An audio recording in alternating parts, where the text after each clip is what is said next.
Il Presidente Soru sostiene che nel 2013 dobbiamo fare di tutto perché il 40% dell'energia consumata in Sardegna provenga da fonti rinnovabili. È molto complicato, ma ce la possiamo fare. Il 100% delle amministrazioni pubbliche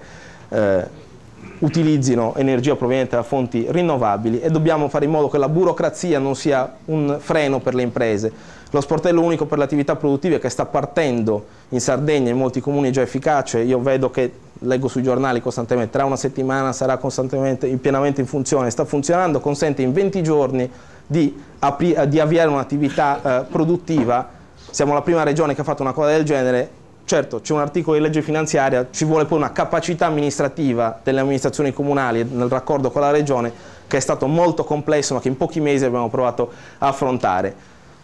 Questa è l'altra cosa fondamentale: trasparenza e riduzione dei costi della politica. Noi abbiamo fatto tante cose in questo senso, dobbiamo continuare a farle. Le cose che abbiamo fatto sono un argomento straordinario di campagna elettorale, ma non sono solo campagna elettorale, sono aver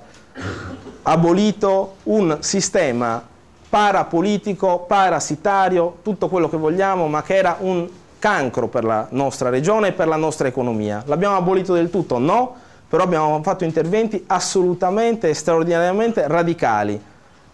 Io, per esempio, ho lavorato per un anno intero alla riforma dei consorzi industriali. Ci sono cose che sono andate benissimo, altre cose che non sono andate perfettamente, ma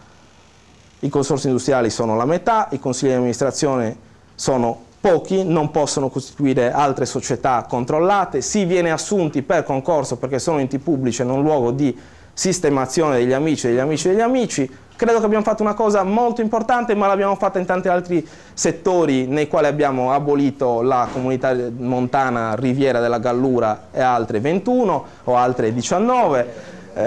perché insomma c'è un senso del ridicolo di cui non ci rendevamo conto, e abbiamo fatto tante cose di questo genere, dobbiamo continuare a farle. Io credo, è una proposta, appunto una delle persone che verrà il 12 febbraio, me l'ho detto poco fa, sarà Pietro Ichino. Lui ha fatto una proposta, parla di lavoro, ma parla molto di efficienza della pubblica amministrazione, parla molto di trasparenza, e allora io credo che per il tempo in cui si fa politica nelle istituzioni, che deve essere un tempo giusto, congruo, e il rinnovamento che stiamo portando questa volta nelle liste magari comporta qualche costo, anche, come dire, umano, emotivo, eccetera, ma è un segno importante del fatto che noi crediamo davvero che la politica si faccia sempre, se si vuole fare sempre, si faccia per un periodo di tempo nelle istituzioni. Quando la si fa nelle istituzioni si sa che si è, a me fa un po' sorridere, però uomini pubblici, e che il proprio reddito debba essere messo al facile accesso di tutti i cittadini. Il reddito dei consiglieri regionali si può consultare in un Buras molto difficile da reperire. Credo che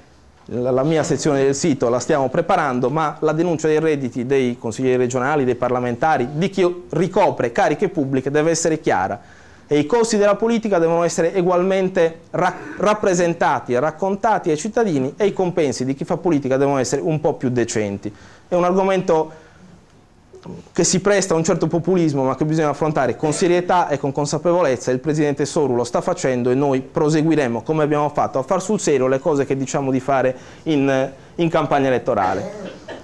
Ho finito su quello che vorrei che si facesse come indirizzo di marcia, però se la nostra società è una società sostanzialmente spenta, e la Sardegna è una delle regioni d'Italia in cui c'è il più basso tasso di natalità, in un paese che è il terzo al mondo per minor tasso di natalità,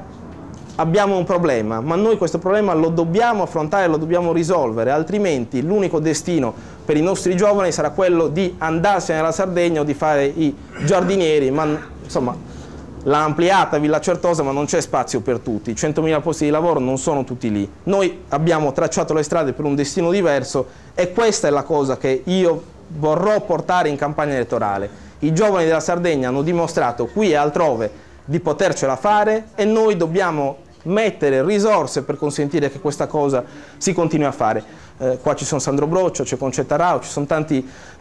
amici che potranno darci una mano, che potranno aiutarci a discutere con i cittadini, perché in fondo la campagna elettorale è questo, è discutere, è informare, è provare a convincere, provare a attivarsi. E l'ultima cosa che io chiedo e vi chiedo: per attivarci dobbiamo essere convinti, e io vorrei fare una campagna elettorale nella quale va bene che si voti qualcuno per amicizia, per affetto, per tutto quello che si vuole, ma noi dobbiamo provare anche a chiedere un voto convinto, perché è un voto che vale doppio, è un voto che può portarne un altro, è un voto soprattutto vero, sincero, sulla motivazione rispetto alle cose che abbiamo fatto e rispetto a quelle che faremo. E quindi se noi riusciremo prima a convincerci noi, forse, io direte sono convinto perché il mio ruolo in questo momento comporta che sia convinto, però ci si convince anche dialogando, discutendo, confrontandosi, dicendomi che ho torto, dicendomi che su una cosa ho ragione, che si può andare meglio, che si può dire meglio, che si può far meglio, ma se ci convinciamo possiamo attivarci e questa campagna elettorale deve essere fatta di un movimento, non voglio dire frenetico, ma assolutamente capace di incontrare la maggior parte possibile dei cittadini con tutti gli strumenti possibili, la rete, il telefono, la conoscenza e l'incontro diretto, per portare i nostri argomenti, che poi, come dire, saranno nella coscienza degli elettori e saranno nella scelta dei sardi. E in fondo questa è la cosa più importante che abbiamo fatto in questi anni, consentire ai sardi di scegliere rispetto a argomenti politici, a programmi di governo, azioni di governo e non solo, rispetto a amicizie, clientele o ideologie. C'è anche l'ideologia, ci sono grandi valori ideali, ma c'è la necessità, la nostra volontà, la nostra richiesta di essere giudicati per quello che abbiamo fatto e di avere un consenso per le proposte che avanziamo. Io vi ringrazio, secondo me è stato troppo lungo, alla prossima cercherò di essere un pochino più rapido.